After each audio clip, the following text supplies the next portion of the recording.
And when you haven't mastered this, you might end up being called aggressive instead of assertive. Hello and welcome back to my channel where I help you slay your career and cultivate the successful life you deserve. Do you ever feel like a doormat at work? Like people are just walking all over you, passing on tasks that you're afraid to say no to, holding back your opinion when you disagree with the direction that things are going in. This is something that so many of my clients struggle with, and this is actually one of the top requested videos that I get on LinkedIn. So in today's video, we're going to talk about how you can be assertive at work without being called, the B word. If that sounds good to you and you think more people need to see it, make sure and tap that like button. It really helps my channel with the whole YouTube algorithm thing, and let's jump into it. The first thing that you need to do in order to be more assertive at work is actually back the horse up a little bit and know your awesomeness. I don't care who you are, what you do, or where you are in your career. You bring a unique perspective to the table that literally only you can bring. And if you are not offering up that perspective, then you are doing a disservice to your company. Yeah, I know you've probably never thought about it like this before, but your company and your boss has you there for a specific reason, and it isn't just to be a robot who follows orders. Well, maybe it is and you're in the totally wrong place, but that's a whole other video. The fastest way to do this is to understand what your unique awesomeness quotient is, your UAQ. And knowing your UAQ is not just important to be more assertive at work, but it's crucial across all junctures of career success. If you don't know your UAQ and you want to dig in and figure out what it is, I highly recommend that you sign up for my workshop, which I'll link down below. Knowing the unique value that you bring to the table is going to help you be more assertive at work without really a lot of effort. However, for most people, it does take a little bit more than that. But you don't want to go straight into like bulldozing conversations, because that's probably not you. And that is probably why you're struggling with assertiveness at work. So instead of being that crusher that takes things over and says no to everyone, why don't you implement the next step to be more assertive at work? And that is to offer to help instead. This is something that especially a lot of the women that I work with, we sit around and we wait to be picked. Maybe you're a good girl and you put your hand up, but I'm gonna suggest one slight tweak in the way that you offer to help. Instead of asking it as a question, assert your willingness to help. So instead of saying, "Oh, can I please help with this area of the project? I think maybe I would be pretty good at it." Instead of that, do this. That sounds like a fantastic initiative.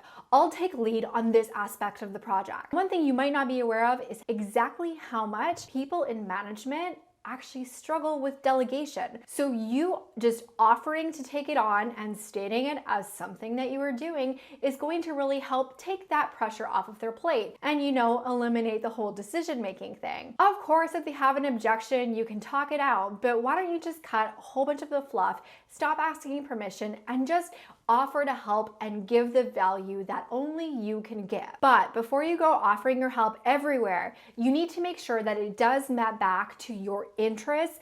And again, going back to that UAQ that is so important to make sure that you're offering to help on the right things. If you're an overachiever like me, you are willing to do all of the things and try to get acknowledgement that way, but it doesn't work. Sticking with your UAQ and your interests is going to pay off much more in terms of accelerating your career. And drawing from that, the next thing that you can do to be more assertive at work is to know what to say no to. With this, you first need to focus on knowing what you need to say no to.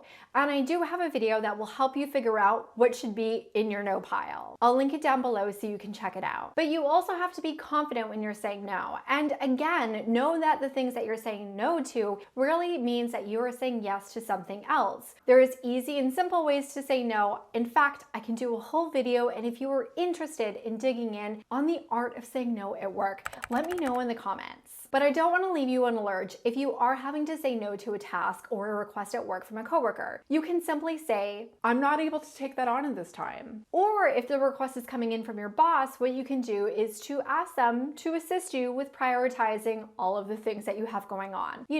In a really nice way, of course. This will put the ball into your boss's court so that they tell you what to do so that you don't end up dropping the wrong ball. And one thing that you might have noticed here, and this is something that is particularly crucial when you are being assertive at work. In fact, I think not doing this one thing is a reason why assertiveness is sometimes confused for bitchiness at work. To be more assertive at work, you need to communicate clearly. And this actually has a couple of different facets in terms of assertiveness. One of the things that I find a lot of my clients, especially women, tend to do is you might tend to use soft language. You might dance around the word no or do something like ask for permission when you are trying to assert yourself, as we kind of chatted about before. To be more assertive at work, make sure that you are choosing concise and clear language in order to get your point across. Giving a simple explanation, especially when you're saying no or pushing back on an idea or an initiative, is going to be something that helps to keep the conversation moving along and stops you from appearing difficult. I'm not able to take on that report today because I'm completing a pitch deck for tomorrow morning. Is there any chance that you can see if Chad has any availability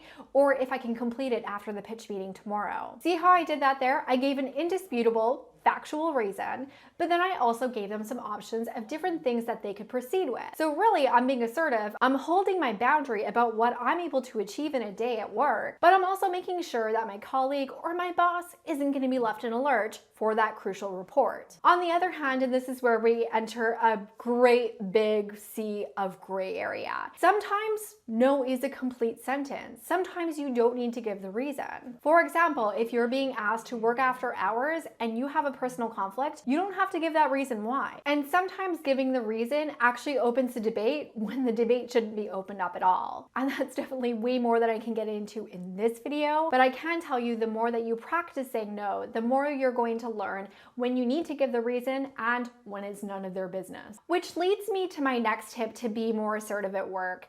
I find often, especially when someone is saying no or they're pushing back on an idea, they tend to be apologetic. And the thing that you need to do to be more assertive at work is to stop apologizing. Now, this is a very, very hard one for me personally.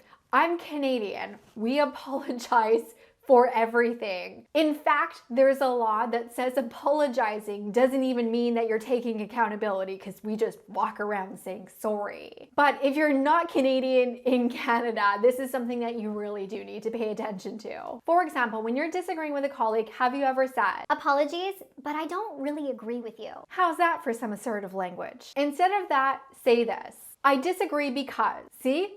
Worlds of difference. You do not owe anyone an apology for not being able to take on their work, disagreeing with an idea, or for pushing for something that is really going to help your team and your company. That said, when you are being assertive at work, you are going to encounter conflict. Which brings me to my next tip to be more assertive at work, and that is to be ready to navigate conflict at work and to diffuse it.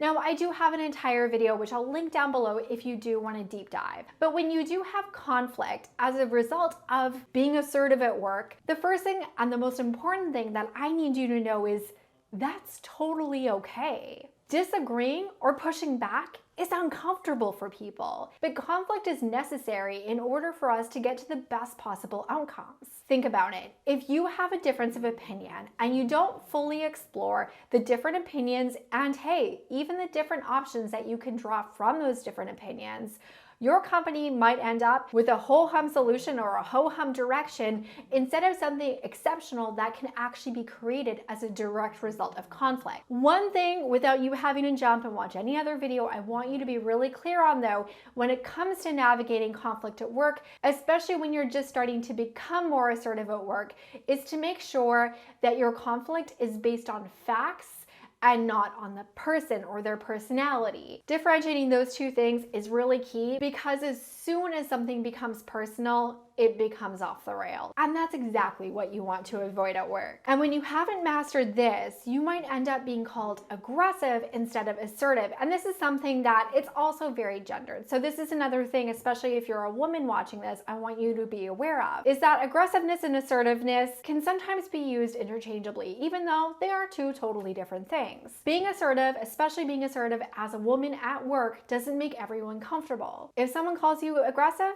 That's okay. For me, the key difference is being assertive means that you are still trying to create a win-win situation for everyone participating in whatever conversation you're having, while someone who is aggressive is trying to win and they don't care if you lose in the process. Sometimes the difference can also be nailed down to the delivery as well. When you are being assertive at work, it is very important that you exercise that key skill that I talk about all the time here on my channel, and that is empathy. Understanding where someone is coming from and being considerate of their goals and their perspective is so important. And especially when you're standing up for yourself, pushing back, or even saying no, knowing where that person is coming from and making sure that everyone's best outcomes are being considered is going to help you stay on the assertive line versus the aggressive line. At the end of the day, when you're assertive at work, but you're keeping in mind what is best for everyone in the situation. If someone says that you're being aggressive, that is much more on them. They might be projecting on you just a little bit. And sadly, especially when we consider things like gender bias in the workplace,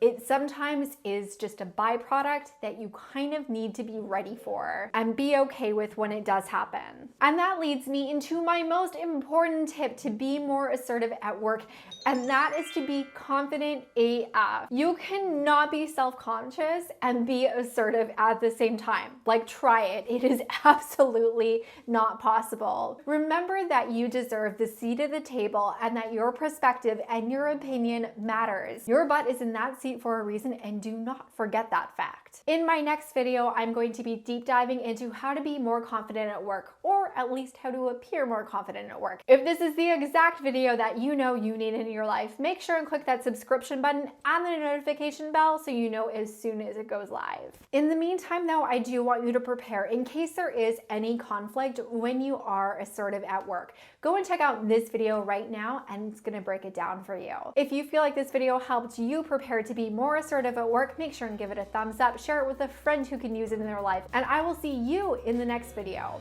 As always, thank you so much for watching. I'll see you next time. Bye for now.